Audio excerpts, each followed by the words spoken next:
Fucking let's go! UFC 326. I didn't even press start then. Fucking let's go, lads. Missed out last week. Needed a week off. You know what I mean? Bit fucking busy, like. I'm glad because nothing that I even thought for last week would even come in. It's just crap. But this week at UFC 326, we got loads and loads of solid fucking underdogs that could win. Some serious money. I mean, Charles alone is the underdog. We got Charles versus Max, which is essentially a featherweight goat versus a lightweight goat before the fucking Georgian and Dagestani showed up, just murking them.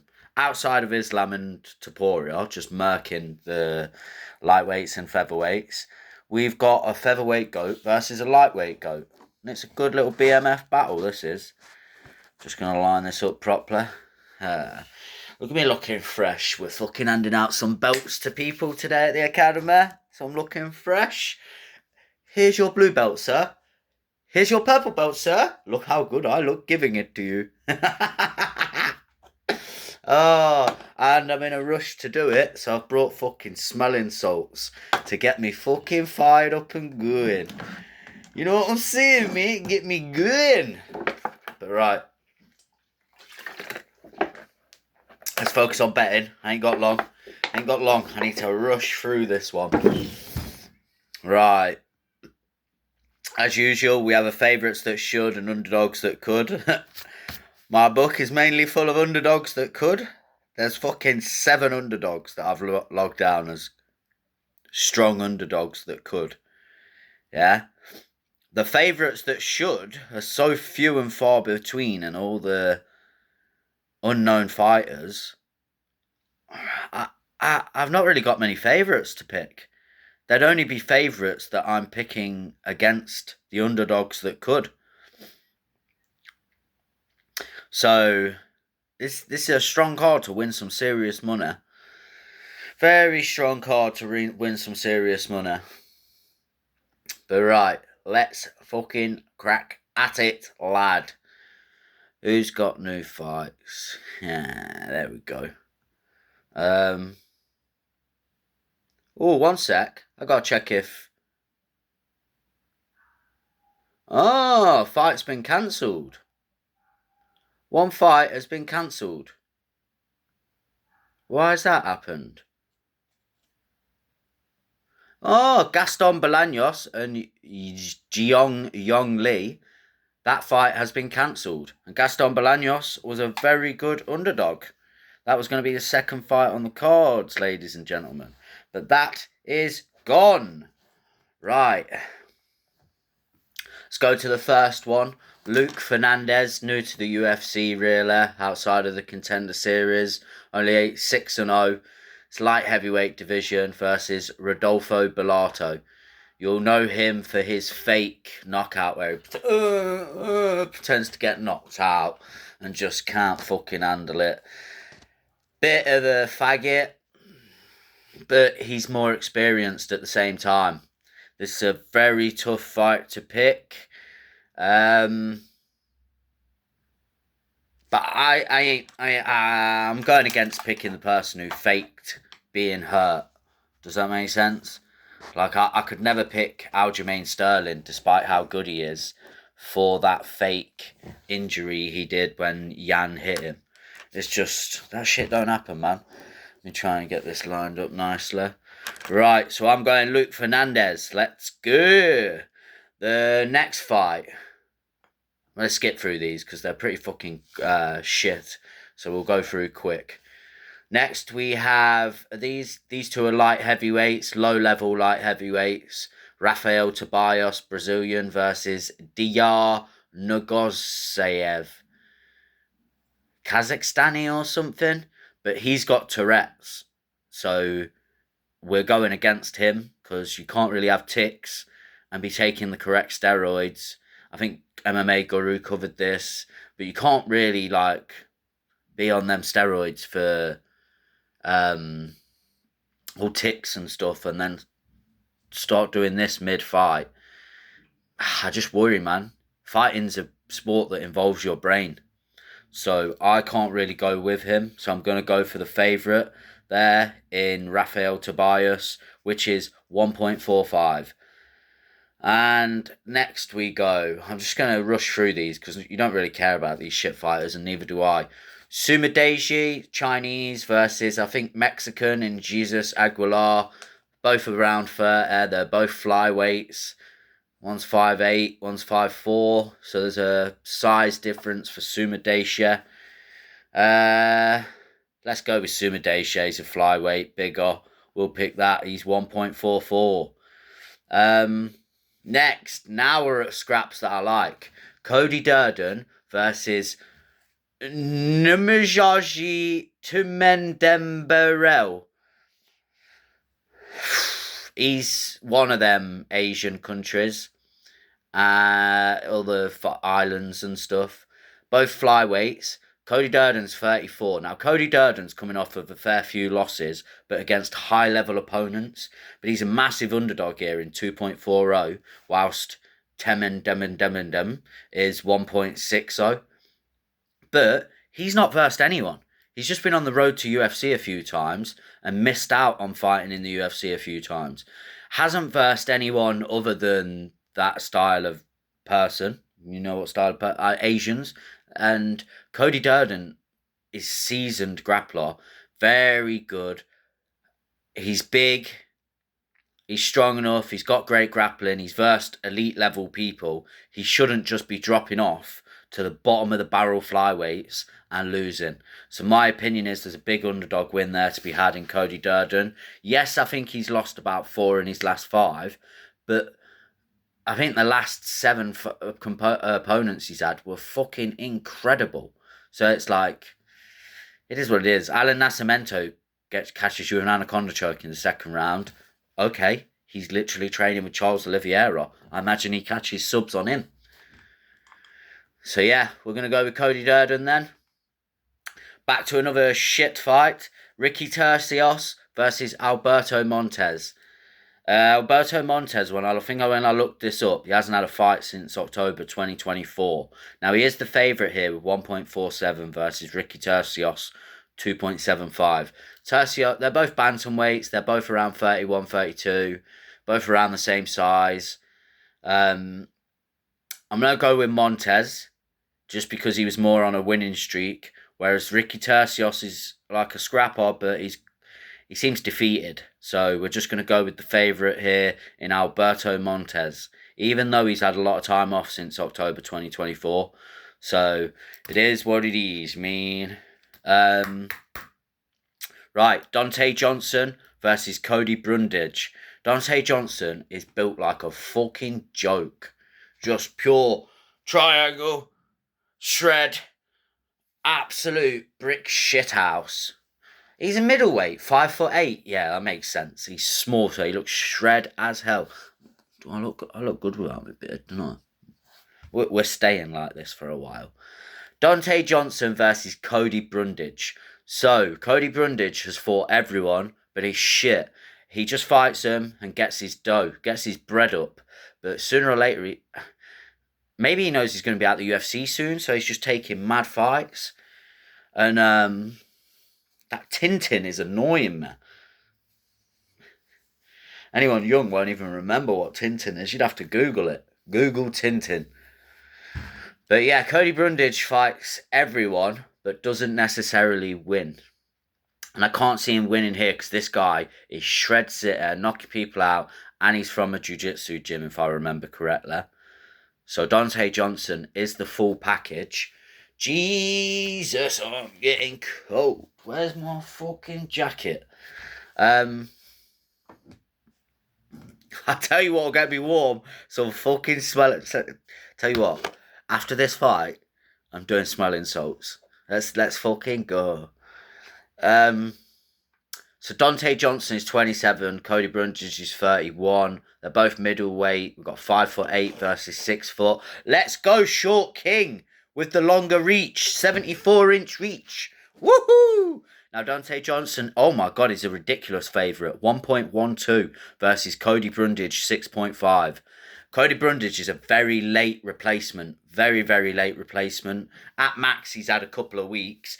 But he also got knocked out on the 31st of January. So how is he having a fight on the 7th of March? He got knocked out 1, 2, 3, 4, 5 weeks ago at UFC 325. And he's on the next event, ready to get knocked out again. That is crazy. I don't even know. I thought you get banned. The commissions are meant to give you a fucking timeout. So yeah, Cody Brundage is fucked. But anyone can win in sport, so it'd be a great underdog pick if you choose him. But Dante Johnson is what we're going with. Right, let me drink some water, because I might shit myself smelling these. That's what we're going with. Beast Sport smelling salts. Right.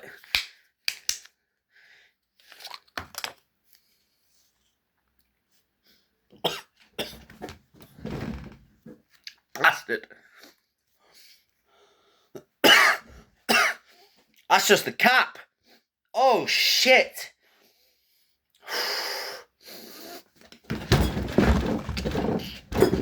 Holy fucker. Woo! Whoa! Oh! Oh! I'm warm now. Oh, I don't need my jacket now. Whoa, you bastard. Oh, it went up one nose more than the other. Oh. Oh. Well, I don't need to shit, but that's good. Oh, we're awake. We're awake, gang. We're awake. We're awake, gang. Let's go. Let's go. Let's talk about the next fight. Let's go. Holy shit. Oh, man. Yeah, I could do a workout right now after that. Oh, shit. That stuff was good. Whoo. Oh, did I pick any underdogs during that point? No. Oh, I finished on Dante Johnson. Now we start picking the underdogs. We go for 3 underdogs back to back in the next going. But the next fight is Cody Garbrandt. Whoa, I tell you what, I'm taking that out on a night out with me. Jesus Christ. When people sniff coke, I'm always like, this is crap. And very like, you have to spend more and never stop doing it. That smelling salt was bloody lovely. And I actually got a kick out of it. You know what I'm saying? That was bloody lovely, that, mate. Right, Cody Garbrandt versus Zhao Long, who loses to non-Asian fighters, I've got hit right here. Cody Garbrandt's back to his boxing roots, so he says. So that makes me feel like TKO win is incoming. But Cody Garbrandt is, what is he, 34, and Zhao Long is 27. And now believe this somehow, but Zhao Long has got 27-10 record. That's 37 fights. But I still think he's shit. Cody Garbrandt's had 21 fights. But at least he's fighting elite level. I think he's coming off 2 losses. But that's Ronnie Barcelos, who's really good. And that went to a decision. And then a rear naked choke to Figueiredo. But I believe that was the 2nd or 3rd round. So, that's not that bad. I don't rate Garbrandt's grappling, so I think he would get beat by a grappler. But, if he's going to have a striking battle with this Long Zhao, I'm hoping he's going to get a finish. And realistically, a lot of them are trying to get finishes now because they know they get proper bonuses for it. Cody needs a win. Otherwise, he's completely finished. So, I'm going Cody Garbrandt here. 2.30. The testosterone of a white man to beat the testosterone of an Asian man. Let's bloody go. And that is science. Not racism. Black men have higher testosterone milliliters per blood level than us. And we have higher testosterone milliliters per blood level against the Asians. It is what it is, man. I think they've got higher than the Indians as well. So, there we go. That's why they're in sport and the Indians are not. There we go. But right, Cody Garbrandt, 2.30 versus 1.64. We are picking an underdog that could right there. So we got Cody and Coda. We got Cody Durden and Cody Garbrandt. But Cody Durden has less of a chance because he's coming off of losses. Cody Garbrandt is also coming off of losses, but they're both elite level fighters. Now we're on to our next fight, which I believe is the beginning of the main card. Gregory Rodriguez versus Bruno Ferreira. Both Brazilian, both around 33, 34, both middleweights. Gregory Rodriguez is 6'3", whilst Bruno Hulk Ferreira is 5'10". The reach is almost equal. We've got 75 versus 72. Now, I believe about 4 years ago, Bruno Ferreira sparked him out in the first round with a counter left hook. And that'll be why I'm picking Bruno Ferreira. He's coming off of 3 wins, but they're off lesser opponents than Gregory, in my opinion, who is a late replacement for Paulo Costa. Now, Bruno Ferreira is going to verse Paulo Costa, who I think is far better than Gregory Rodriguez. But because Gregory's versed him already, he might now know that he can't go in trying to knock him out or chasing after Bruno Ferreira, because he'll just turn around and spark you out or submit you. So he might just pop jabs and try and stay far away with his striking. But I also think he's a thick as fuck, jacked Brazilian cunt who will undoubtedly and literally throw punches like, that is Gregory and throw punches like this, and then Ferreira lets out his hook and just and just sparks him out again. And history is rewritten. And I do not understand why Gregory Rodriguez is 1.52 and Bruno Ferreira is 2.60. Anyone who doesn't understand the point system by now, grow up, will ya? It's not hard to count.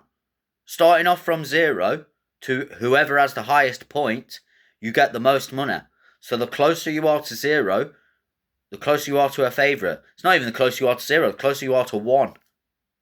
Hence why Gregory Rodriguez, 1.52, makes him the favourite. 2.60 makes Bruno Ferreira not the favourite. And what's it based off? Times it by 1. Yeah? And that's what you get off £1. So 1.52 times by 1 is 1.52. Meaning you get £1.52 back if you put £1 on. Yeah? So you get 52% of what you put down back. If you put £1 on Ferreira, you get £2.60 back. Meaning you made £1.60.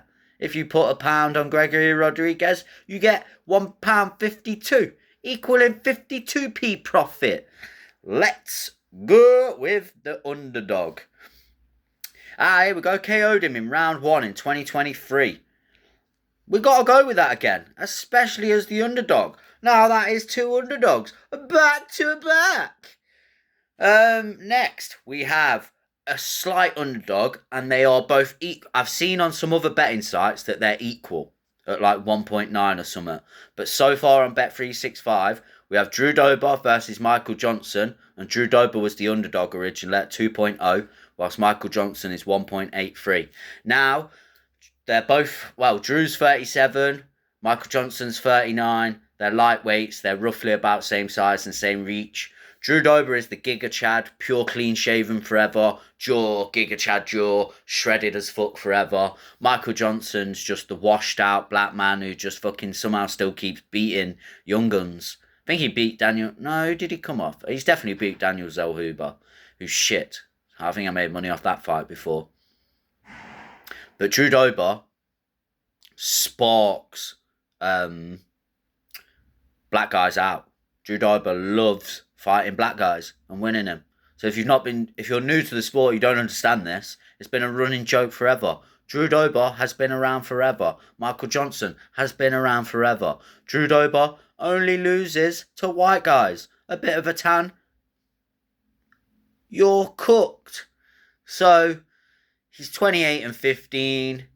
Michael Johnson's 24 and 19. I can well see that becoming 24 and 20 and 29-15 for Drew Dober. I've got to go with it. Drew Dober's still got finishing power. Michael Johnson just looks cooked. He looks like an American crackhead nowadays, in my opinion. So I've got to go with the Drew Dober. Chiseled, nice, fine ass jaw, shred. Just, hey guys, real nice persona. We stick with Drew Dober. You know what? Taking out the streets. Oh, let's bloody go. Next. Now, I haven't even picked for these because I'm so fucking questioning who these are. It's Rob Font versus Raul Rosas Jr. This is a 38-year-old versus a 21-year-old. So you've really got to take a pick between seasoned fighter or young up-and-comer here. And Rob Font is a very good, very strong seasoned fighter. He's a little bit shorter, but longer reach. Oh, okay. That's interesting. Raul Rosas Jr. is 21. He's been just doing this forever. Always wanted this.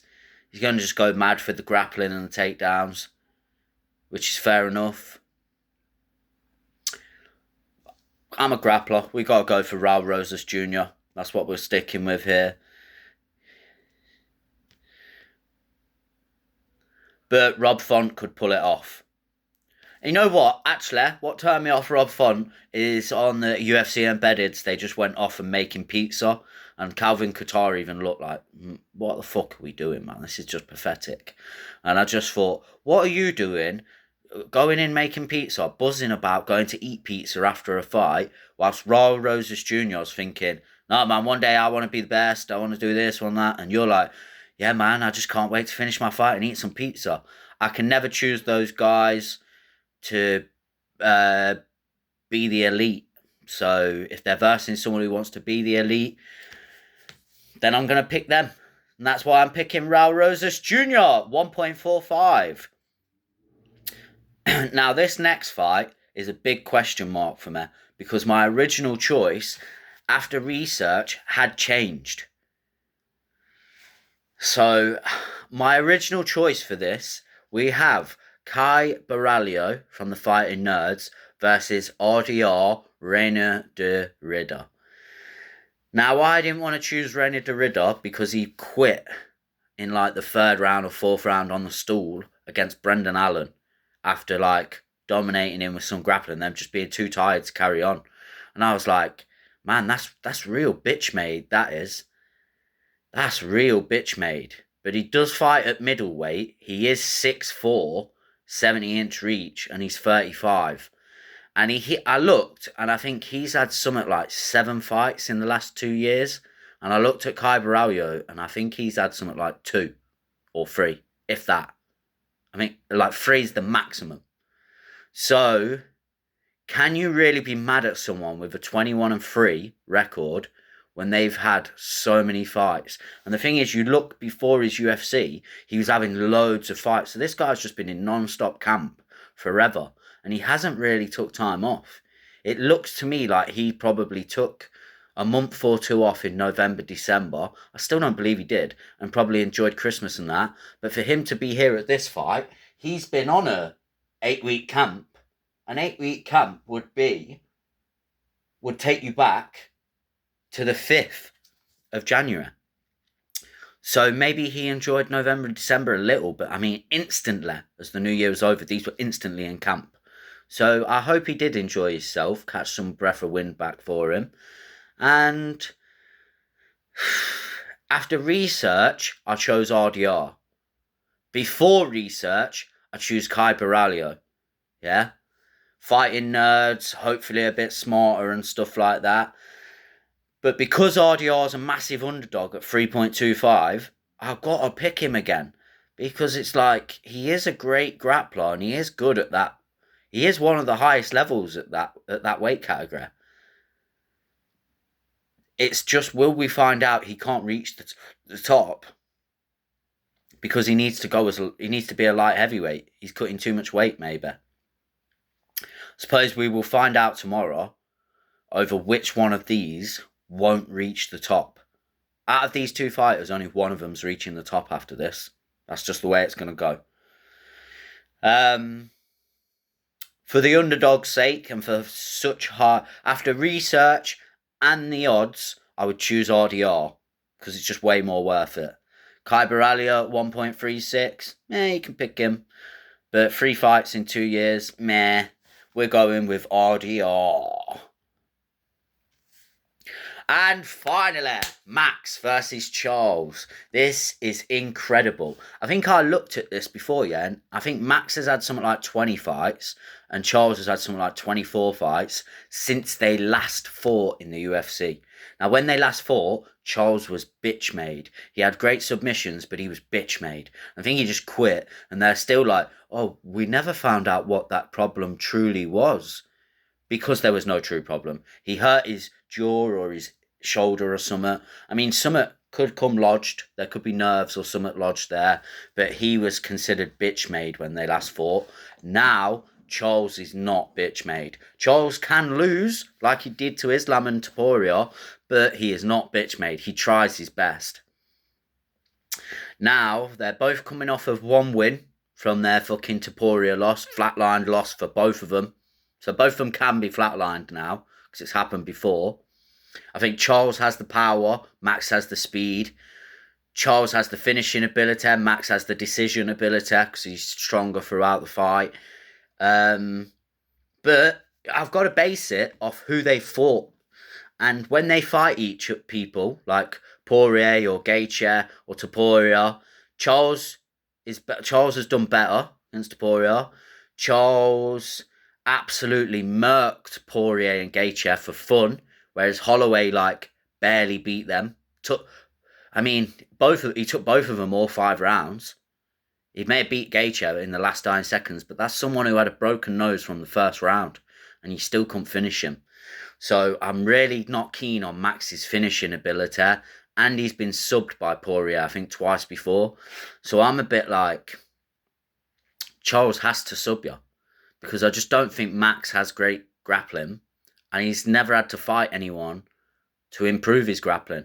Yeah, he had Brian Ortega, but he also thought, this guy can't wrestle, so I'll just fucking get back up and piece him up. That's practically what did happen. But I am going as the grappler and seeing Charles at 2.65 as the underdog.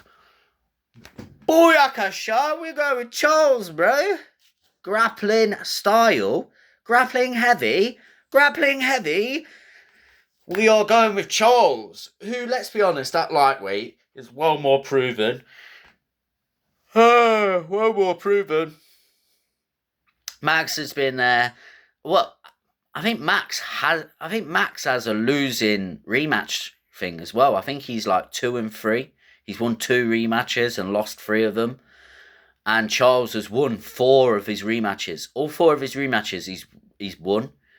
So I think that I have to give this to Charles. I'm a big fan of Charles. Obviously the most submissions in the UFC. As a grappler myself, I have to choose Charles. You know what I'm saying? We gotta go with Charles, right? But I'm actually mad looking forward to this UFC event. I think it gets fucking wicked from the time it hits Dante Johnson and Cody Brundage. So tune in probably around... What fucking time is this one? This one starts at 10 p.m.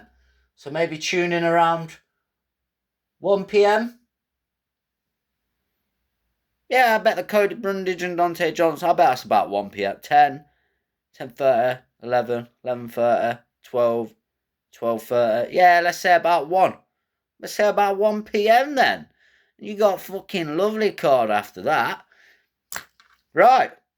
Oh shit, 29:09. 50 seconds. Let's sniff more.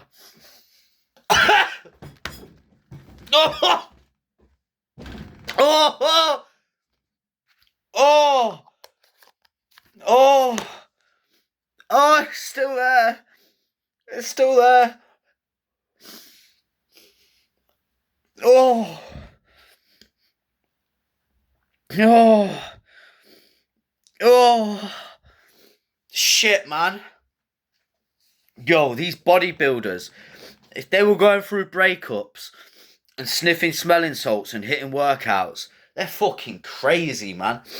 Oh, the level of pump that you would get. Woo! Peace out, motherfuckers. That's 30 minutes.